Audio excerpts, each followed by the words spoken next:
Assalamualaikum warahmatullahi wabarakatuh. Selamat pagi pemirsa Tawakal yang dirahmati Allah Subhanahu wa Ta'ala. Senang sekali saya Farid Hasan menjumpai Anda.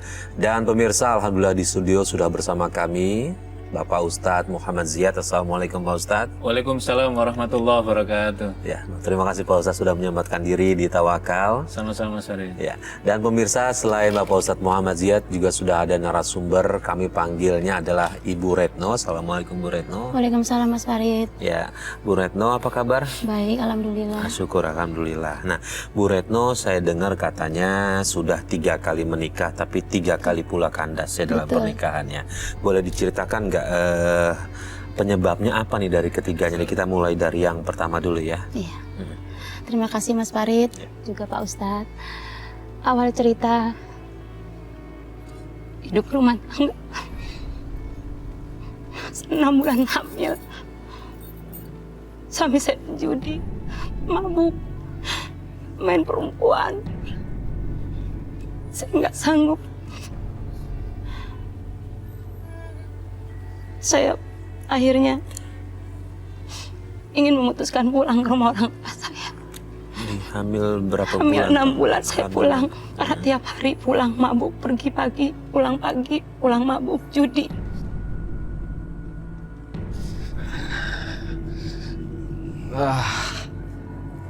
Pusing. Aduh, gua kalah kenapa? Kenapa gua harus kalah? Gua harus yang menang. Pusing. Mas, dari mana kamu, Mas? Jam segini baru pulang, ha? Bukan Jangan-jangan kamu pulang mabok sama judi lagi ya, Mas? Bukan urusan. Atau kamu kalah judi ya? Lo diam deh, ah?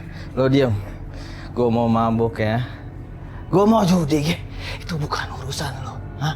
Yang penting gua happy. Mas, Mas, sadar kamu tuh, Mas. Aku tuh lagi hamil, Mas. Uangnya kan pengen ditabung aja, Mas, buat lahiran. Apa? Apa lo bilang? Lo bilang apa?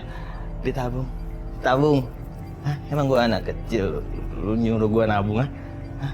Gua ini kepala keluarga di sini. Hah? Gua kepala keluarga di sini. Gua yang ngatur semuanya. Hah? Mas, sampai kapan sih Mas gini terus, Mas? Mas, kamu seorang bapak sekarang. Mas tanggung jawab dong, Mas, di laki-laki itu. Oh iya. Mas, kasihan anak kita, Mas. Udah, gua mau istirahat, gua capek, kepala gua puyeng nih, ha? Mas, sadar tanggung jawab kamu, Mas. Aku tuh suami. Kamu tuh bapak sekarang, bukan anak kecil lagi. Berisik! Berisik, gua kalah nih, ha?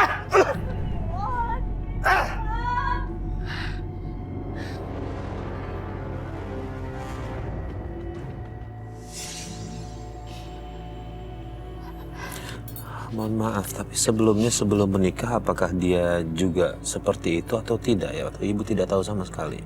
Memang dari awal dia seperti itu, cuman dia bilang kalau itu nanti saya mau sadar, mau insaf. Tapi setelah 6 bulan jalanin rumah tangga, ternyata sifat jeleknya Masih dilakukan? iya masih dilakukan. Ustadz, 3 hal yang dilarang dilakukan ya, judi, mabuk, sama mohon maaf. Dia main perempuan juga Ibu? Iya, Iya. sampai hamil. Sampai hamil ya Allah. Datang ke rumah minta tanggung jawab. Ya, ini yang harus dihindari nih, tapi justru dia berkawan dengan 3 hal ini Iya. Pak Ustadz. Kalau kita mendengar cerita Bu Retno tadi dan kalau kita lihat Al-Quran telah memberikan penjelasan, misalkan dalam surat Al-An'am Allah menjelaskan begini yang terkait dengan perjudian tadi. Jadi kalau tadi Bu Retno melihat bahwa sebelum suami itu melakukan sebelum pernikahan sudah mengetahui perilaku dan perbuatan calon suaminya dan kemudian ada agreement atau perjanjian. Nah inilah saya kira dalam fikih Islam itu kan selalu ditekankan bahwa yang terkait dengan dengan proses pernikahan, Nabi kan menjelaskan begini, kalau laki-laki dengan perempuan, misalkan tunkahul mar'atu li arba'atin, wanita itu dinikahi karena 4 hal. Lah, ini kan bukan wanitanya tapi laki-laki. Jadi hampir sama juga. Jadi kalau di Al-Quran menjelaskan wasolihina wasolihat wal qanitina wal qanitat, laki-laki yang baik akan mendapatkan wanita-wanita yang baik, wanita-wanita yang baik akan mendapatkan laki-laki yang baik, wanita yang tunduk akan mendapatkan laki-laki yang tunduk yang patuh dan seterusnya. Begitu juga orang laki-laki pezina tidak akan menikah dengan orang wanita pezina. La yazni zanin lakin zina dan seterusnya. Lah, tapi ada kaitan tadi. Kenapa tadi kemudian ketika pulang kemudian marah-marah? Karena memang Al-Qur'an menggambarkan, ilustrasinya apa itu luar biasa dahsyat. Innamal khamru wal maisiru wal ansabu wal azlamu rijzum min amalis syaitan. Sesungguhnya perjudian, khamr dan undian itu artinya ada orang yang memasang undian, proses yang lebih, kalau dalam dunia sekarang ya orang tidak lagi berjudi tapi orang sudah memasang togel dan sejenisnya. Itu apa Al-Quran menyebutnya? Rijzum min amalis syaitan. Ketiga kategori perjudian, minuman, pemabuk dan seterusnya itu adalah merupakan perbuatan syaitan. Fastanibu. Jadi di Al-Quran itu kalau ada perbuatan selain perbuatan yang dilakukan dan kemudian menggunakan kalimat rijzun, itu artinya adalah perbuatan yang sangat menjijikkan. Jadi jangankan orang mau menempuh melakukannya, menyaksikan dan melihat saja nggak tega, nggak sanggup pula melakukan. Lah, perjudian apa itu pemabuk-mabukan dan undian itu adalah bagian dalam yang disebut dengan rijzum min amali syaitan. Karena itu Al-Quran apa? Fastanibu la'allakum tuflihun. Maka jauhilah, hindarilah, mudah-mudahan kamu akan menjadi orang yang beruntung. Jadi Allah akan mencabut tuflihun, keberuntungan itu ketika orang terjerembab dalam praktek al-maisir, perjudian. Terus apa itu al-azlam dan apa itu mengundi nasib, permain judan, kemudian mabuk-mabukan, al-khamru tadi.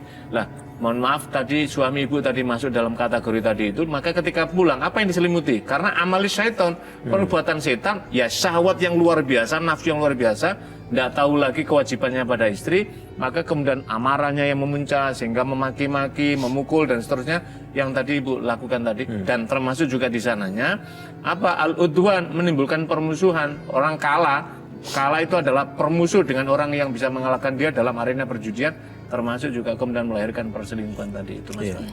Lalu bagaimana Ibu dengan soal nafkah? Apakah dia memberi nafkah nggak ke keluarga? Tidak, karena saya mungkin tinggal sama orang tua, jadi dia dengan senang karena tidak mau memberi nafkah. Pernah saya datangin pada saat saya melahirkan anak saya umur 2 bulan. Saya datang ke tempat dia main judi, saya dicuekin, seakan-akan dia tidak mengenal anak istrinya. Akhirnya saking saya kesel, nahan emosi nggak tertahan lagi, saya acak-acak meja judinya. Terus anak saya jadi rebutan, terus saya ditampar.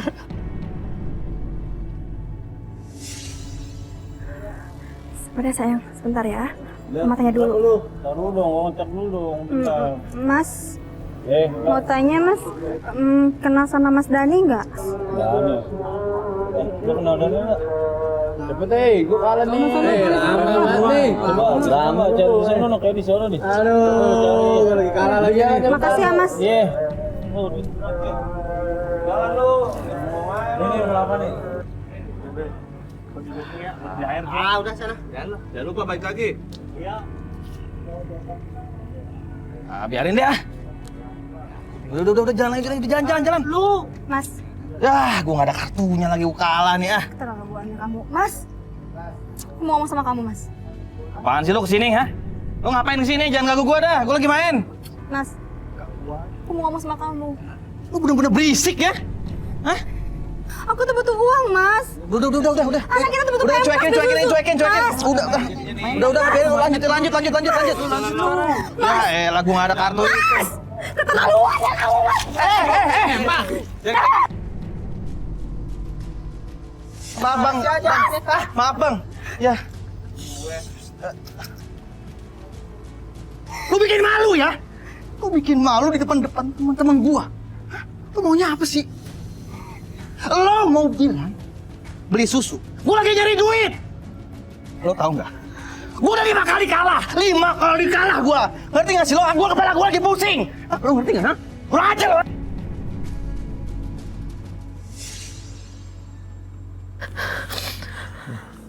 Pak Ustadz, penyiksaan ternyata tidak hanya di dalam rumah nih Pak Ustadz, tapi sudah di depan umum dia melakukan penyiksaan tersebut.